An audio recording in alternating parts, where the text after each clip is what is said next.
प्रश्न 4,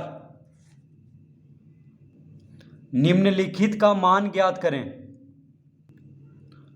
प्रश्न 4 का ए है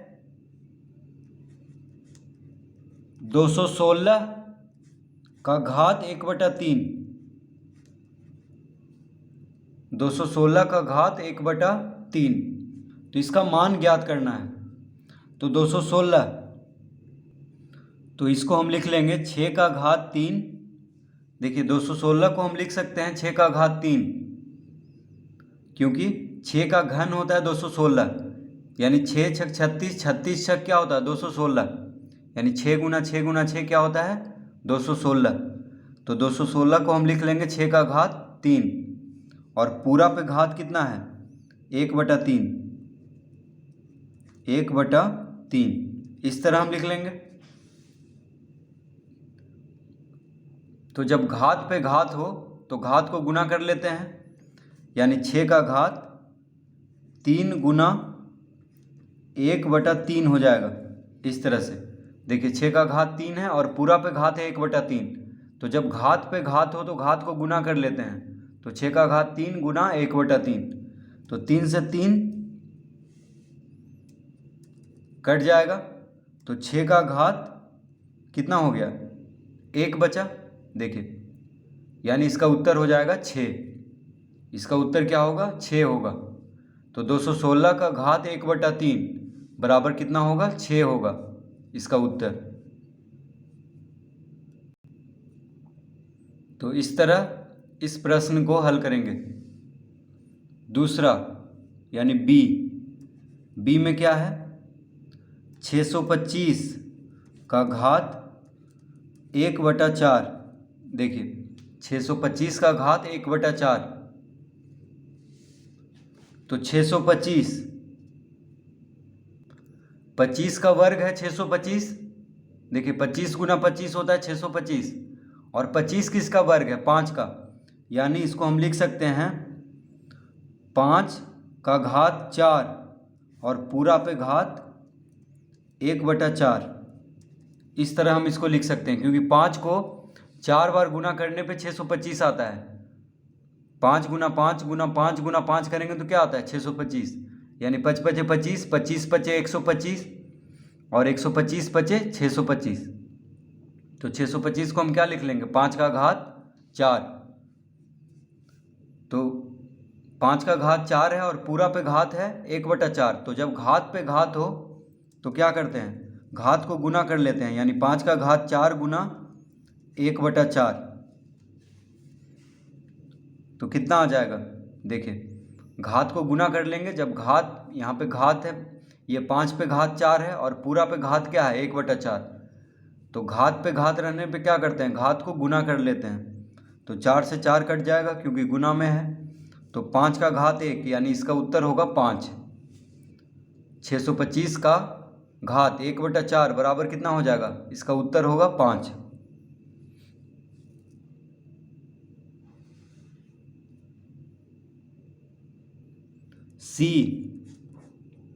सी में है 64/125 का घात -2/3। 64/125 का घात -2/3। तो 4 का घन होता है 64, यानी 4 गुना 4 गुना 4 करेंगे तो 64 आता है। ठीक है, तो इसको हम लिख लेंगे 4 का घात 3 बटा 125 किसका घन है 5 का, क्योंकि 5 गुना 5 गुना 5 करने पे 125 आता है।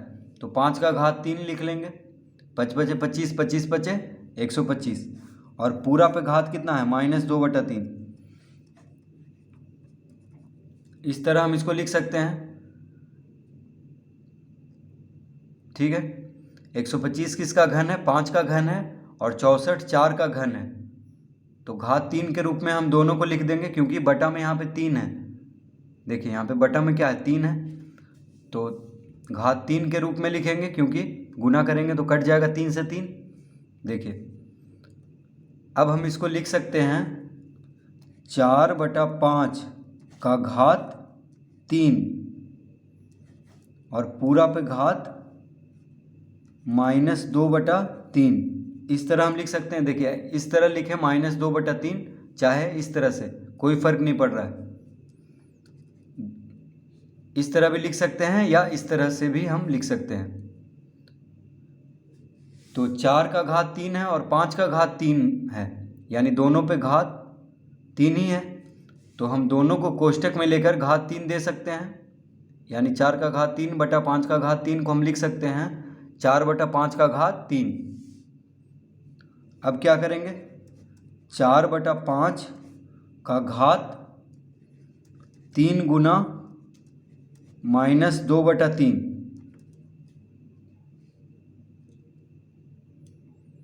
तो जब घात पे घात हो तो घात को गुना कर लेते हैं। घात पे घात हो तो घात को गुना कर लेते हैं।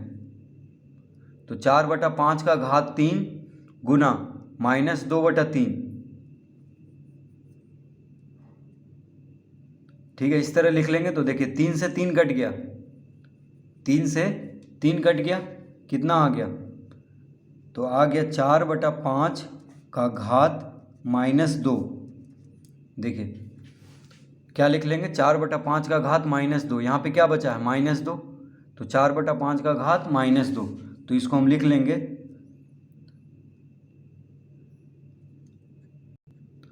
तो इसको क्या लिखेंगे, देखिए घात के साथ माइनस का चिन्ह है, घात क्या है, माइनस में है।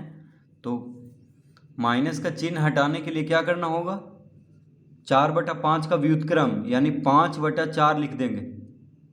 क्या लिखेंगे, 5/4 का घात 4/5 का व्युत्क्रम लिख लेंगे, यानी 4 अंश में है, 5 हर है। 4 क्या है, अंश है, 5 हर है। तो 5 को अंश बना लेंगे और 4 को हर। तो अब लिख लेंगे घात 2।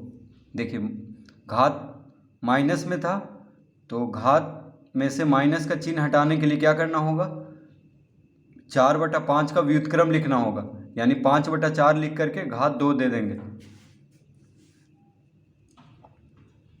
तो जब भी घात माइनस में हो तो इस तरह से हम इसका व्युत्क्रम लिख करके घात में से माइनस का चिन्ह हटा देंगे। तो अब हो गया 5/4 का घात 2।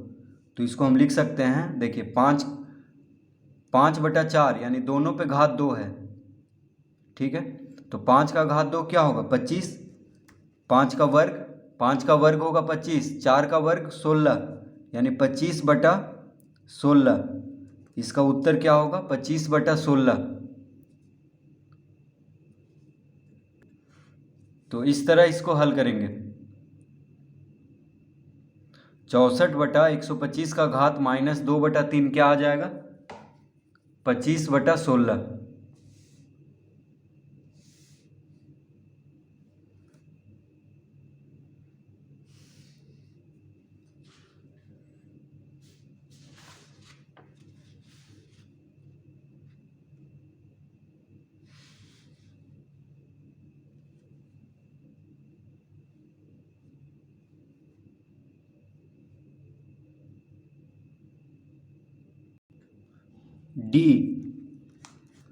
डी में क्या है, 125 का घात -2/3।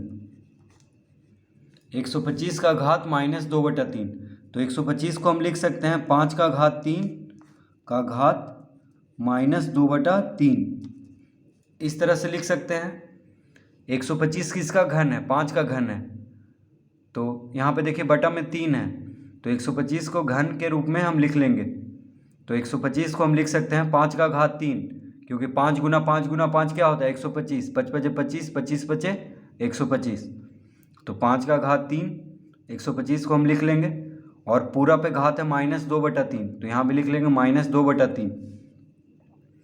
अब जब घात पे घात हो, जैसे 5 का घात 3 है और पूरा पे घात है -2/3, तो घात पे घात है तो घात को गुना कर लेते हैं, यानी 3 गुना -2/3। इस तरह लिख लेंगे, 5 का घात 3 गुना -2/3।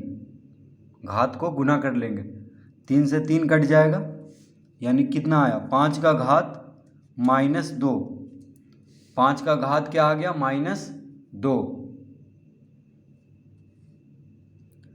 तो जब घात के साथ माइनस हो तो क्या करते हैं, इसका व्युत्क्रम लिख लेंगे, यानी 1/5 का घात 2 इस तरह लिख लेंगे। 1/5 का घात 2। देखिए घात के साथ माइनस का चिन्ह है तो 5 का व्युत्क्रम यानी 5 अंश में है तो 5 को हर बना लेंगे और एक हर है यहाँ पे तो एक अंश हो जाएगा, यानी 5 का व्युत्क्रम लिख देंगे और फिर घात 2 दे देंगे। तो 1/5 का घात 2 तो कितना हो जाएगा 1/25। 5 का वर्ग यानी 5 का घात 2 क्या होगा 5 × 5 = 25, यानी 5 का वर्ग हो जाएगा 25। 125 का घात -2/3 कितना होगा 1/25।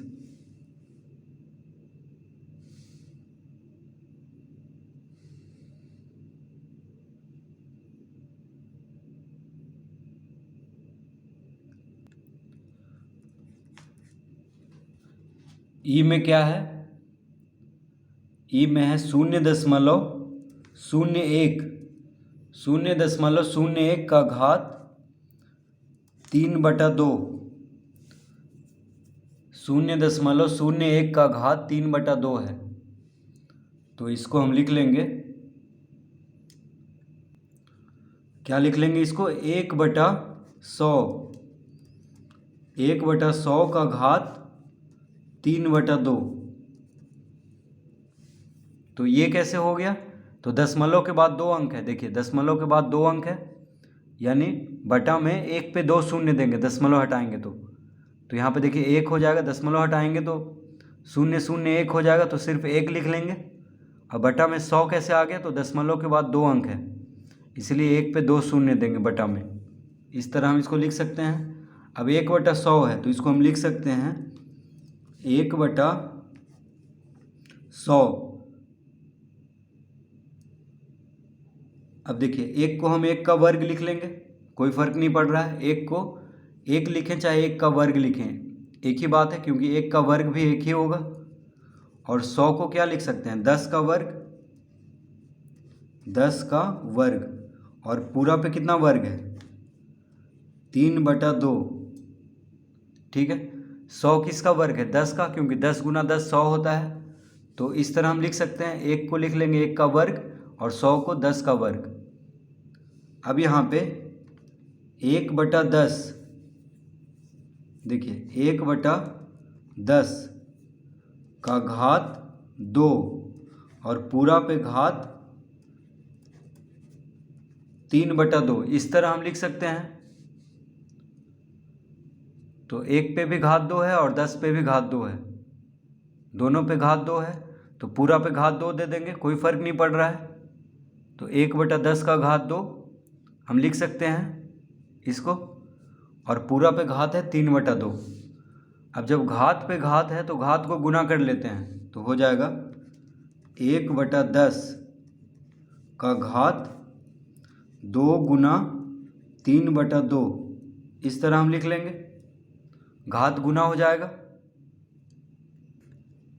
तो घात पे घात है तो क्या होगा घात गुना हो जाएगा, 2 से 2 कट गया, 2 से 2 कट गया, कितना आ गया 1/10 का घात 3, इतना आ गया 1/10 का घात 3। तो इसको हम क्या लिख सकते हैं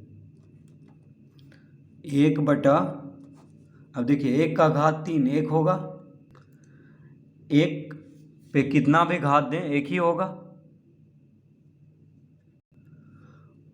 तो 1 का घात 3, 1 पे 3 घात है तो 1 लिख लेंगे, और 10 का घात 3 है यानी 10 × 10 × 10 1000 हो जाएगा, तो 1/1000 लिख लेंगे। तो 1/10 का घात 3 क्या हो जाएगा 1/1000। तो 10 का घात 3 यानी 10 × 10 × 10, तो 10 × 10 100, 100 × 10 1000। तो इसको हम 1/1000 लिख लेंगे। अब हम इसको क्या करेंगे, 1 को 1000 से भाग देंगे, तो देखिए 1 पे 3 शून्य है, कितना शून्य है 3 शून्य है, यानी दशमलव के बाद 3 अंक होना चाहिए। तो 1 तो है ही, बस इसके आगे 2 शून्य लगा लेंगे, तो हो गया 3 अंक। 3 अंक हो गया। अब दशमलव दे देंगे और दशमलव के पहले शून्य दिया जाता है, तो 0.001। तो 1/1000 कितना हो जाएगा? 0.001। तो 1 को जब 1000 से भाग देंगे तो हो जाएगा 0.001। 1 पे 3 शून्य है, इसीलिए दशमलव के बाद 3 अंक होना चाहिए। तो 1 के पहले 2 शून्य लगा देंगे और फिर दशमलव देंगे, और दशमलव के पहले शून्य दिया जाता है। तो इस तरह से इस प्रश्न को हल करेंगे। तो 0.001 का घात 3/2 कितना होगा? 0.001।